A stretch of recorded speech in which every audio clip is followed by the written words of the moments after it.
घातलेल्या पाणी पावसाच्या अनुषंगाने शहरातील नळवा रोड बोगद्याच्या स्वरूपात नगरपालिकेने काय निर्णय घेतला आहे आणि रेल्वे प्रशासनाला काय सूचना दिल्या आहेत, त्यांच्याकडनं काय त्याच्यावर अंमलबजावणी आणि आपण कशा पद्धतीने त्याला नियोजन केलं.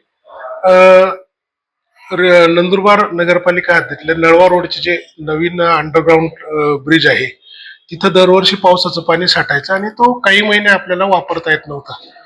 परंतु यावर्षी सर्व मान्य लोकप्रतिनिधी, माननीय जिल्हाधिकारी, तत्कालीन प्राण महोदय आणि रेल्वेने सकारात्मक प्रतिसाद दिल्यामुळे रेल्वेने त्या काम आता सुरू केलेलं आहे. आणि त्या कामासाठी रेल्वेचा पावसाळ्यापूर्वी करायचा मानस असल्यामुळे रेल्वेने नुकतंच नगरपालिकेला कळवलं. आमची एक जॉईंट व्हिजिट पण झाली, कशा पद्धतीचं काम राहील आणि तो त्रास कायमचा बंद होईल, बोगद्यात पाणी न साठता 12 महिने बोगदा वाहतुकीला खुला राहील, या दृष्टीने रेल्वेने कामाला सुरुवात केलेली आहे.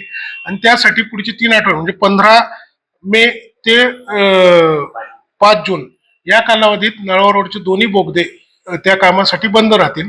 नागरिकांची गैरसोय होणार आहे, पण आपल्याला उड्डाण पुलाचा पर्याय रस्ता वापरावा लागेल आणि पुढचे ते 3 आठवडे सगळ्यांनी वाहतुकीला सहकार्य करावं. तो नळवा रोडचे दोन्ही अंडरग्राऊंड ब्रिज त्या कालावधीत पूर्णपणे बंद राहतील, तसं आपण वर्तमानपत्रातही लोकांना जनतेला आवाहन केलेलं आहे.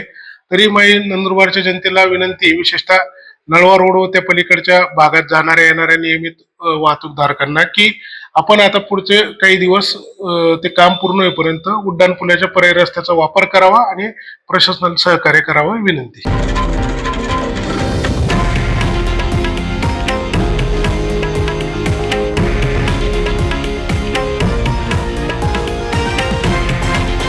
हे आहे देशातील नंबर 1 न्यूज नेटवर्क आणि आपण पाहत आहात TV9 मराठी, एकमेव.